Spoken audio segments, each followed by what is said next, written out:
Now let's engage in a very exciting subject called the art of persuasion. Let me give you some notes to take, because I found there's a great deal of difference between presentation and persuasion. When I first got into sales, I became a pretty good presenter. Show taught me well. I used to hear people say, I've listened to a lot of salesmen, but you've got to be one of the best. I thought, wow, the man has taught me well.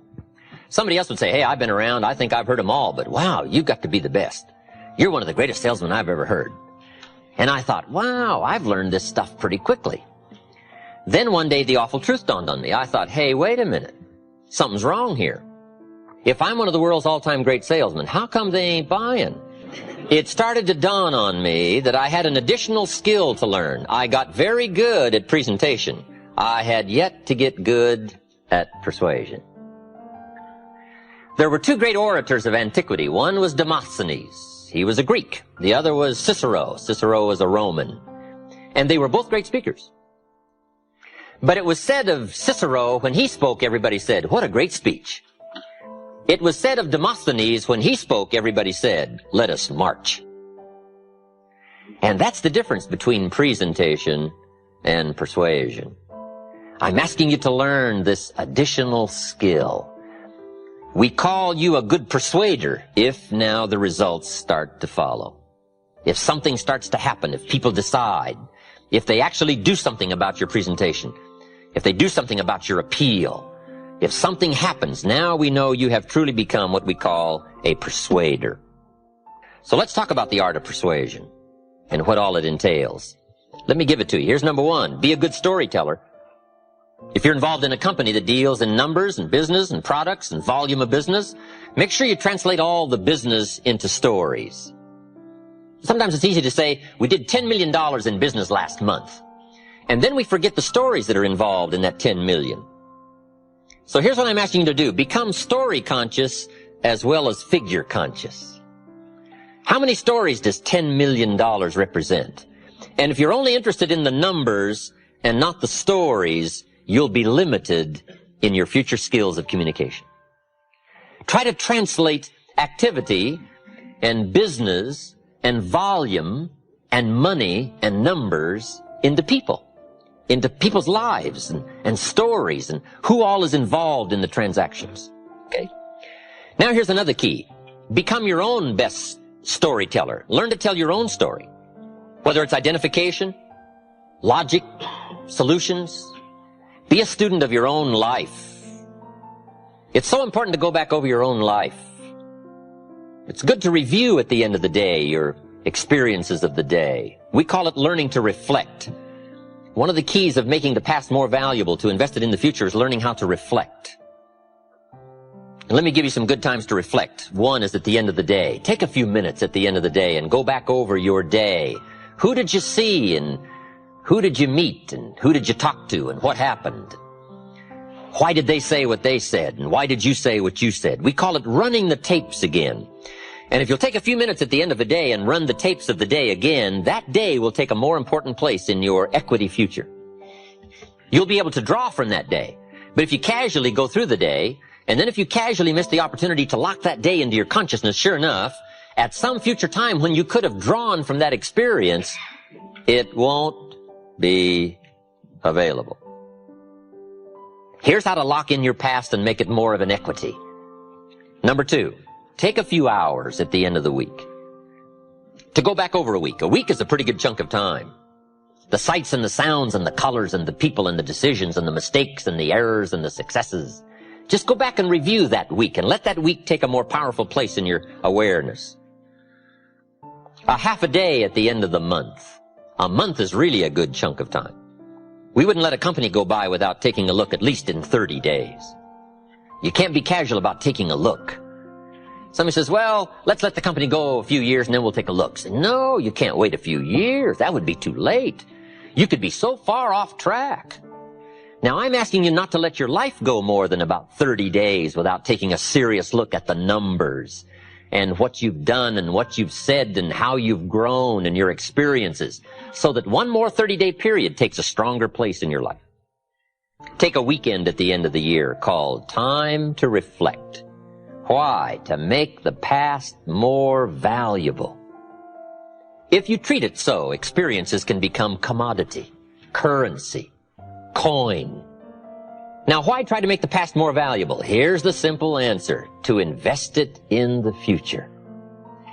Let me offer you this challenge: to gather up more of your past and invest it in your future. And part of it is studying your own story, because your own story could be so powerful in identifying and offering answers and solutions. No telling what, if you took a little time, you could uncover that you just haven't talked about for a long time. If you were to dig back, no telling what additional stories and experiences you could reawaken, so that when the opportunity came, you could draw from that experience and invest it into that conversation, and no telling who you could touch. And without it, it might be a touch you couldn't make and a reach for which you're too short. Stories, your story, other people's stories. What a great way to illustrate fact and ideas and philosophy is to use the stories of life, because that's the real stuff of life, the stories of life.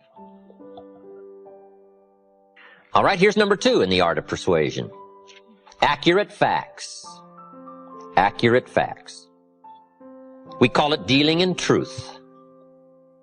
Accuracy is very important. Here's why. It builds credibility. Credibility starts to weaken if you mess with the facts, the truth, the correct numbers. Now, everybody will give you room for what we call an unintentional error in dealing in facts. Now, see, if my watch says about 7:28, but if you were to ask me what time is it, and I was to say it's 7:30, you would allow me to be a couple of minutes off, right? If I said it was 7:30, but accurately, really, truthfully, it was 7:28, you would give me that error to just quickly say 7:30, right? You would say, you didn't mean to mess up my life, right?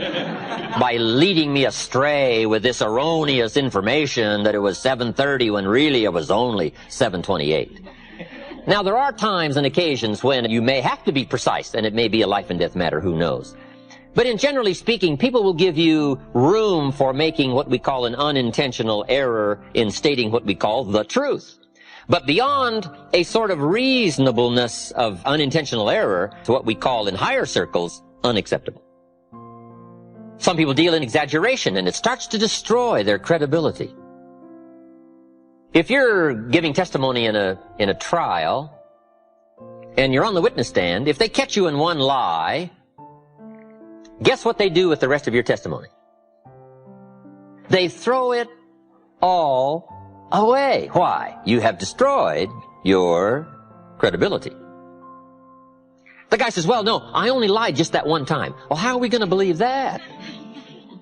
All it takes is one to now weaken your whole testimony, right? So here's part of the key in the art of persuasion. Dealing in truth. Dealing in fact. Here's what we call true sophistication. A total absence of exaggeration. Why? It's unnecessary to the sophisticated. Here's what we call exaggeration. The childish attempt to make up for lack of self-worth. If you don't feel adequate, more often than not you tend to deal in exaggerations, to make up in numbers what you may lack in character, or what you lack in substance, or what you lack in confidence. But if you start building character and confidence, and precision of thinking and decision-making, and you have a sense of growing worth and value, you don't mind dealing in absolute truth and accuracy, because that's what counts. Here's the next key. Better understated than overstated. I have a book called Seasons of Life, and it's got my picture in it. And it isn't the best picture. You know, the book came out about 3 years ago. I published it myself. Every once in a while somebody says, Mr. Rohn, this picture of you in this book, Seasons of Life, is not the greatest picture of you. I said, I know, that's why it's in there. So that when I show up, I'll look better than the picture. Right, a lot of people use these glamour Hollywood shots, right? And when they show up in person, they look a little used around the edges, right? I'd rather have people surprised on the upside than surprised on the disappointing side. If you're working with people, let me give you one of the greatest clues I've learned. When you're working with people, let them find out it was more than you promised, and let them find out it was easier than you said. Later, you always want people to be surprised that it's more than you promised, and it's easier than you said. Key here, learn to trust the truth. If the truth isn't enough, then all you have to do is become stronger yourself in presenting the truth. All right, number one was stories. Number two, accuracy, facts, telling the truth. Sometimes you never know who's going to be around to check the accuracy of your stories. But learn to trust the truth. There's nothing more powerful than the truth. I got an ancient quote for you. Here's what it is. The truth will set you free. That's what sets you free, the truth. Many people are dealing in affirmations, but I'll tell you what sets you free, the truth. Best thing to affirm is the truth. If you're broke, best thing to affirm is, I am broke. That's what you put up on the refrigerator. It's the truth that sets you free. Right? When you're shaving in the morning, gentlemen, if you're broke, you just put that up there. I'm broke. There's nothing better to set you free than the awesome facts, the truth. So deal in truth. Affirmation without discipline leads to delusion. And the discipline and the accuracy of knowing your situation. You say, well, that's a bit negative. You've got to deal somewhat in negativity. If you've got something fairly wrong with your heart, it looks like you're going to need a major operation. How many x-rays do you want them to take to find out what's really wrong? Somebody says, oh, just take one and see if we catch it. You say, no, not my heart. How many x-rays do you want them to take? It's kind of a negative subject, taking x-rays. How many? As many as it takes to find the full extent of the facts called the negative problem. So best to state the truth. Now we can deal with truth. Now we can deal with the problem if we accurately state it and we take an x-ray that shows it in all of its insidiousness. Now we can go after it and we can effect a cure. Now we can start the positive treatment. But at first, you got to know the problem before you can find the answer. So dealing in truth, so important. It sets you free. Next in the list of key things to remember in the art of persuasion, I've got down here quotes. You might as well borrow somebody else's good language. If they've said it extremely well and you can use it to illustrate a point, just borrow it. I borrow everything I can borrow. All the stuff Mr. Schoaf taught me, I borrow all that. You know, try my best to give him credit for all the things he shared with me. But borrow. Some people have said it so well, there's no use trying to think up another way to say it. Quotes. It shows you've done your homework. It shows you're passionately interested in your subject. The quotes, the stories. In some other seminars I give, I use a lot of quotes. I'm talking about humans being affected by each other, and I quote the lyrics from a recent song that says, if not for you, the winter would hold no spring, couldn't hear a robin sing, I just wouldn't have a clue if not for you. Now see, that's so well said, you couldn't improve much on that. So the key is to just borrow all that you can borrow to support your argument, to express your heart, or to express your mind and your feelings. This is part of the art of persuasion, learning to borrow things well said and well constructed. Winston Churchill said, the truth is incontrovertible. Malice may attack it, and ignorance may deride it, but in the end, there it is. See, that's so well said, and it's so precise. And it's so dramatic that you might as well borrow the drama that comes from the language just by exercising the quote. I talk about the brevity of life in one of my other lectures. The Beatles wrote, life is so short. And for John on the streets of New York, it was extra short. But see, those are powerful words. Elton John sings, she lived her life like a candle in the wind. Wow, you can't think of much better lyrics to describe how fragile life is and how brief it is. Right? Those are unique words, and the key is to learn the words and borrow the quotes to support your expressions, your communication, your conversations. Benjamin Disraeli said, nothing can resist a human will that will stake its existence on its purpose. Wow, that's powerful. We call this towering language. We call this climbing the summit of words and sentences and phrases that have incredible meaning, so briefly said and yet so powerfully done.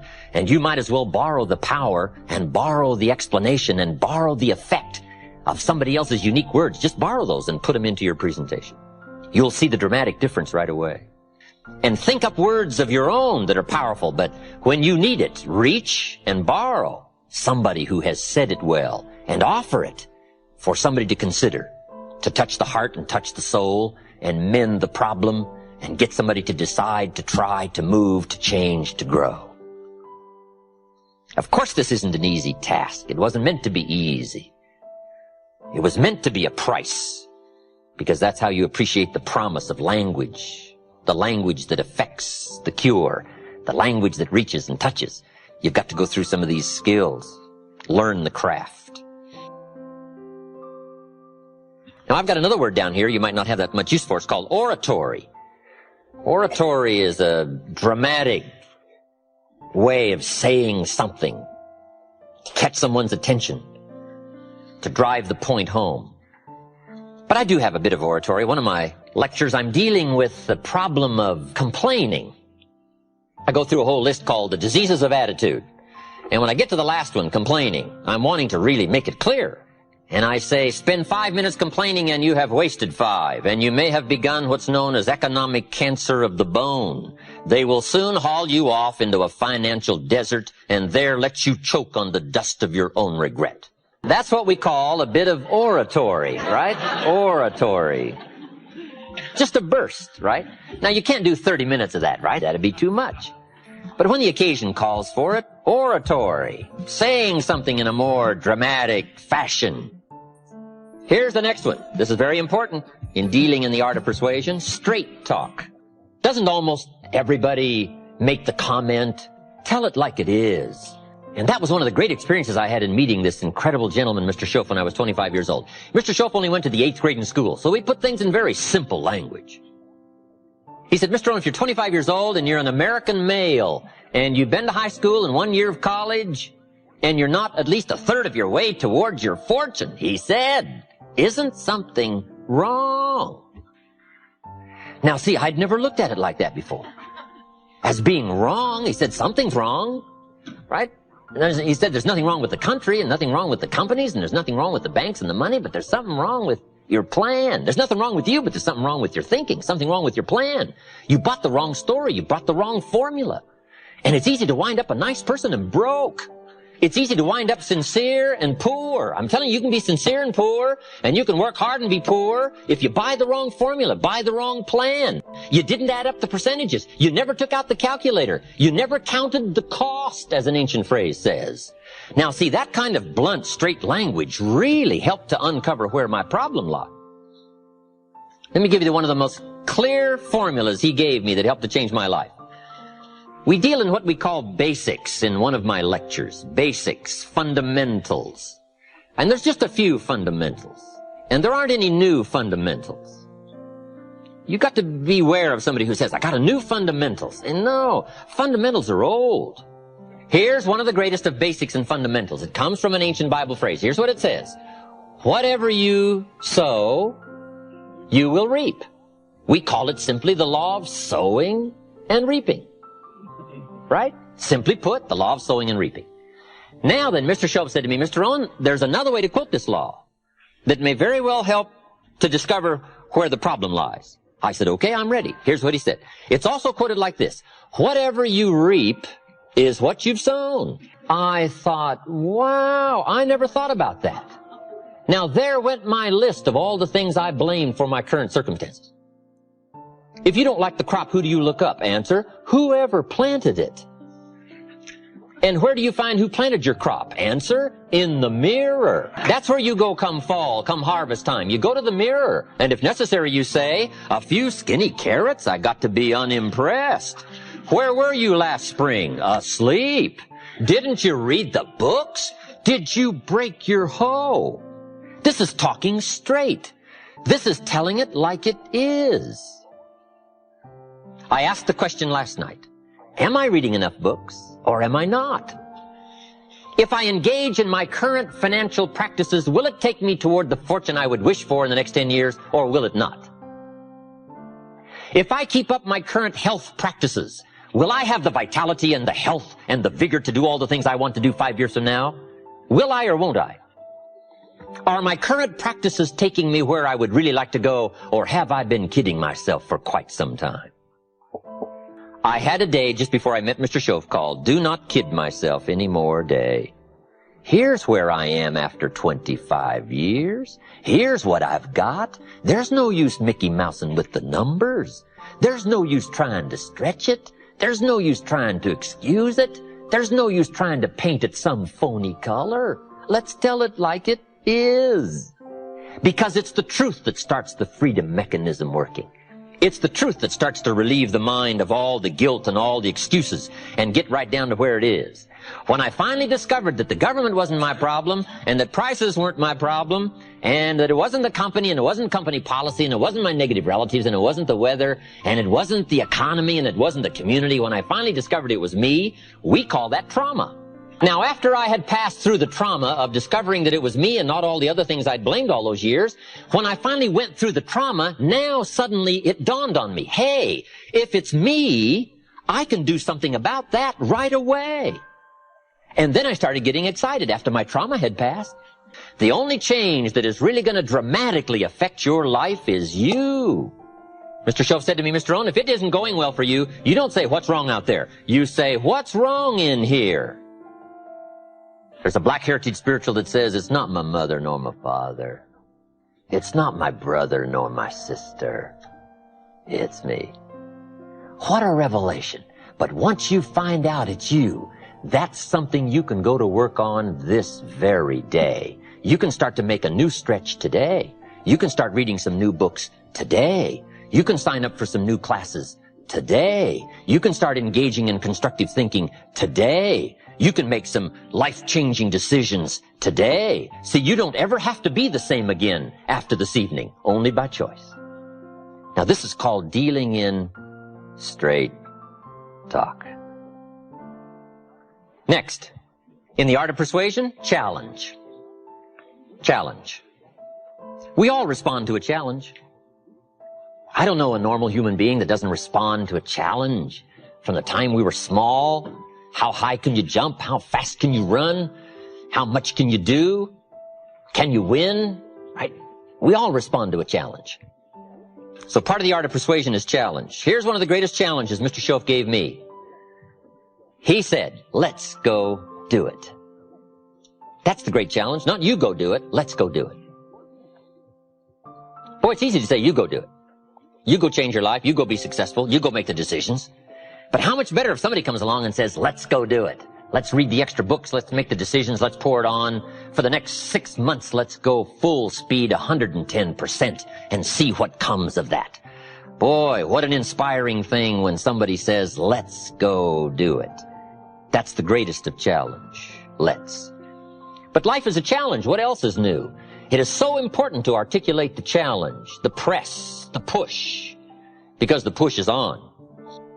But that's what life is all about, accepting the challenge, driving the roots deep, becoming as strong as possible, accepting everything that comes and making it into what you wish to make it, attempting your best, trying your hardest, thinking well, reading well, living well, struggling with it all. That's called the challenge. But that's what makes life worthwhile. That's where the value is. The struggle for high ideals to make something unique out of your life. I don't know how better to put it. That's it, the challenge. Now, here's the last part in the art of persuasion. The word is passion. Passion is the emotion. Unique thing about emotions. Emotions is what gives us the drive. Emotions is the spirit. Emotions is the life. It isn't just knowledge that makes you wealthy. It's knowledge mixed with feelings and attitudes and emotions. The surge of feelings and emotions. But here's the key. Our emotions need to be educated. We've got to send emotions to school. We call civilization the intelligent management of human emotions. You've got to have the drive. Without the power, you don't get anywhere. But now we've got to have the power well educated and well directed. But that's what it takes in the final art of persuasion, putting yourself into the picture. Passion, emotion, beliefs, convictions. If you can learn to articulate those well, if you'll learn to let that flow, not just from the surface, but from down deep, from a lifetime of experience, if you'll draw from all of those feelings and commitments and awareness, even with some misgivings, even with not knowing it all, even with a sense of humility, But it's that flow of emotion that finally now seals the point in the final art of persuasion, when people have picked up the essence that you really believe and are committed to what you've been talking about, and that's why you laid it on the line. That's why you borrowed every quote you could borrow. That's why you said it as well as you could say it. That's why you told every story you could. That's why you used yourself front and center. It's because you so passionately believe in the moment and what you're trying to accomplish in the way of decision-making in touching somebody else's life. Now, how good can you get at all of this, the art of persuasion? Probably one of the best illustrations I can give you is an ancient Bible story. I'm an amateur on the Bible, but there's some neat stories. One is so dramatically told, it bears repeating. It says, King Agrippa was advised one day that he had a famous man in his prison. And they came and said, "Oh, Agrippa, we have got the man you've been wanting for a long time. We've got him locked up in your dungeon." And King Agrippa knew who the man was. He was the great leader of the early Christians, formerly known as Saul from Tarsus, now known as Paul, apostle, leader of the early Christians. And Agrippa has been brought this incredible news that this man is in his dungeon. I'm sure Agrippa said, "You don't mean the man himself." They said, "O king, we have got the man." Agrippa evidently had studied this whole Christian movement and had watched it grow. And evidently he knew a lot about the man. And he said, "Bring him to me. I got to see the man in person." So they hauled him out of the dungeon and stood this man in front of the king. And the king took one look at Paul and said, "Paul, I've heard all about you.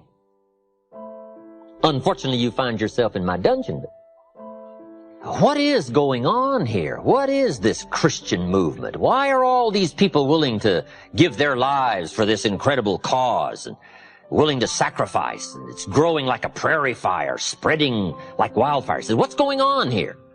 What is happening? What is this Christian thing? What about you?" And Agrippa said, "Tell me your story."